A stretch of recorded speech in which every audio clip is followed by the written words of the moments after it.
आज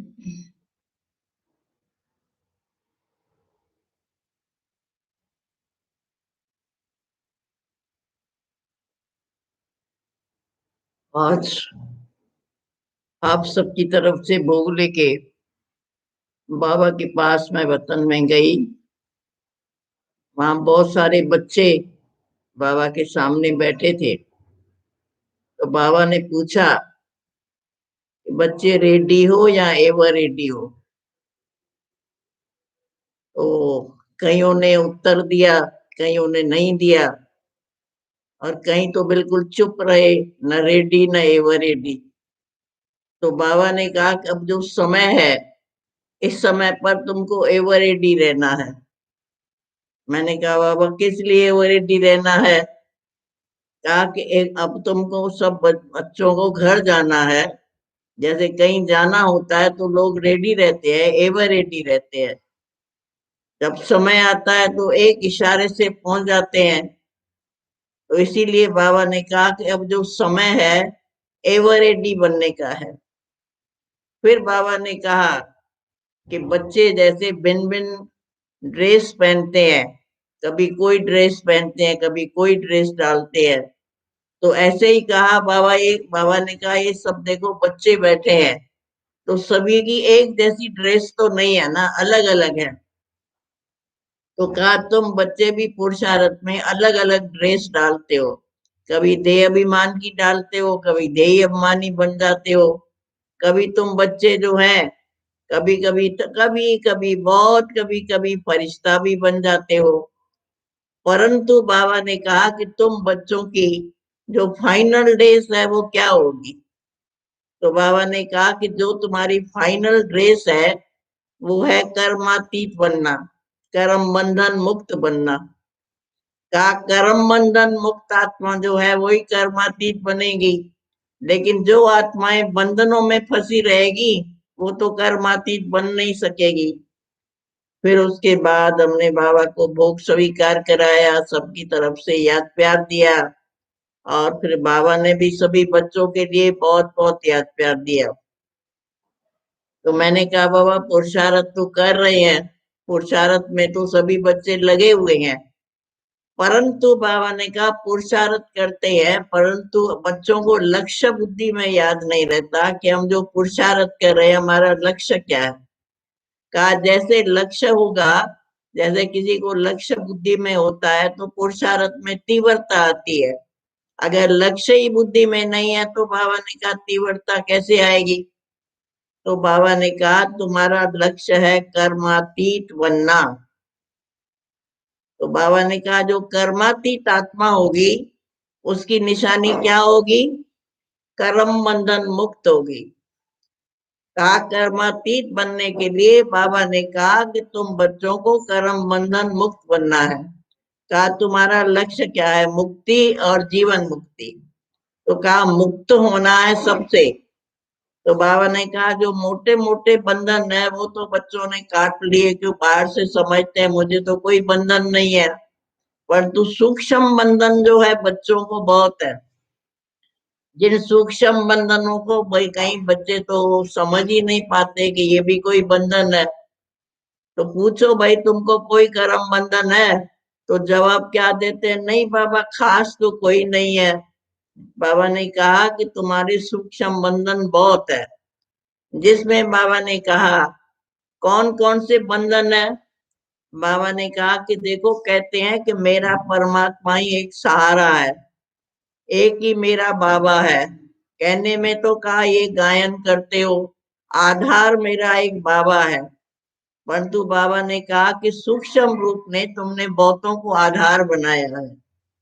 कहा कहीं तो अपने देह संबंधी है या जो भी कोई व्यक्ति है उसको सहारा बना लेते हैं और उस व्यक्ति से लगाव हो जाता है। बाबा से नहीं होता, फिर लगाव जो है उसी व्यक्ति से होगा। तो उसको जो याद है, जो बाबा की याद के बजाय उसकी याद आती है, ये क्या ये बंधन नहीं है? तो कहा अगर तुम्हारे योग में कोई भी बंधन आता है उसका मूल कारण क्या है? या तो तुमने व्यक्ति का सहारा लिया है, दूसरा बाबा ने कहा यहाँ साधनों का सहारा लिया है। कोई साधन नहीं मिलता है तो योग में बैठ के उसी को ही सोचते रहते हो। ये साधन होता तो शायद मैं अच्छा पुरुषार्थ कर लेता, लेकिन ये साधन नहीं तो मैं पुरुषार्थ कैसे करूं। तो कहा तुमको साधना करनी है या साधनों को सोचना है। कहा करते हो साधना और सोचते हो साधन। तो जो साधनों में तुम्हारी बुद्धि जाती है ये भी तुम्हारा क्या है, ये भी एक बंधन है।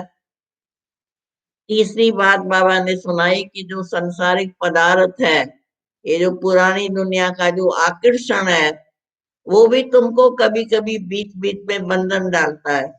तो कहा उस बंधन आकर्षण में तुम चले जाते हो तो बाबा की तरफ तुम्हारा योग टूट जाता है। कहा टूटने के बाद फिर जोड़ते हो। तो बाबा ने कहा जब टूटी हुई चीज को जोड़ते हैं तो मेहनत तो लगती है ना। तो इसीलिए टूटा हुआ अगर तुम्हारा बाबा से लिंक टूट जाता है फिर जोड़ते हो तो कहा इसी मेहनत में ही तुम्हारा समय चला जाता है। तो ये जो तुम्हारे सूक्ष्म बंधन है, इससे जब तक मुक्त नहीं होंगे तो कहा मुक्ति जीवन मुक्ति में कैसे जाएंगे। तो कहा अभी से ही तुमको यहाँ पर मुक्त होना है। ये जितने भी तुम्हारी सूक्ष्म बंधन है इसको योग बल से काटो।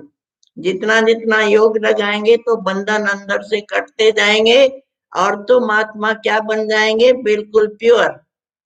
बाबा ने कहा कि जैसे ब्रह्मा बाबा अंत तक जो भी बाबा ने सेवा की, जो भी बाबा ने वह यज्ञ चलाया, उसमें कर्म किया ना। तो कहा कर्मों से किनारा नहीं करो।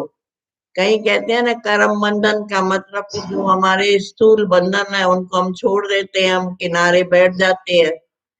किनारा नहीं करना है, कर्म करना है, परंतु कर्म करते न्यारा रहना है। तो कहा किनारा करना तो बहुत सहज है। किनारा जैसे सन्यासी किनारा करके बैठ गए, बाबा ने कहा वो कोई पुरुषार्थ थोड़ी है। तो तुम भी अगर सभी से किनारा करके एक तरफ बैठ जाओगे तो कहा वो कोई पुरुषार्थ नहीं है। कहा तुम्हारा पुरुषार्थ है सब में रहते, सब कुछ कार्य करते कर्म करते हुए बुद्धि से न्यारा। कहीं भी बुद्धि तुम्हारी लगाव में जाती है, अटैचमेंट में जाती है, तो बाबा ने कहा वो बंधन है। तो बाबा ने कहा मोटे रूप से तो कहेंगे नहीं बाबा मेरे में मोह नहीं है, मेरा किसी में भी आकर्षण नहीं है। लेकिन सूक्ष्म में जो तुमको आकर्षण होता है इसीलिए योग में कमी पड़ती है। फिर बाबा ने लास्ट में बताया कि बच्चों में परखने की शक्ति बहुत कम है। अपने को ही नहीं परख पाते हैं कि ये बंधन है, सूक्ष्म है या मोटा बंधन है, इसको मुझे काटना है। जब बाबा ने कहा परखने की शक्ति नहीं है, इसलिए पुरुषार्थ में तुम्हारी कमी पड़ जाती है, धोखा खा जाते हो। तो कहा परखने की शक्ति को बढ़ाओ। जितनी परखने की शक्ति बढ़ती जाएगी, सूक्ष्म बाबा ने कहा तुम्हारे जो बंधन है या जो तुम्हारे लगाव है, अटैचमेंट है, उसको खत्म करोगे। जब परखने की शक्ति होगी तो फिर न बाबा ने कहा तुमको धोखा कभी नहीं मिलेगा, नहीं तो माया तुमको धोखा देती है। फिर लास्ट में बाबा ने याद प्यार दिया और समय की बात सुनाई कि समय अनुसार अभी बच्चों को कमाई और पढ़ाई पर अटेंशन देना है। तो बाबा ने कहा समय तुम्हारा सफल भी होगा और उससे बाबा ने कहा तुम खुद भी सफलता मूर्त बनते जाएंगे। ओम शांति।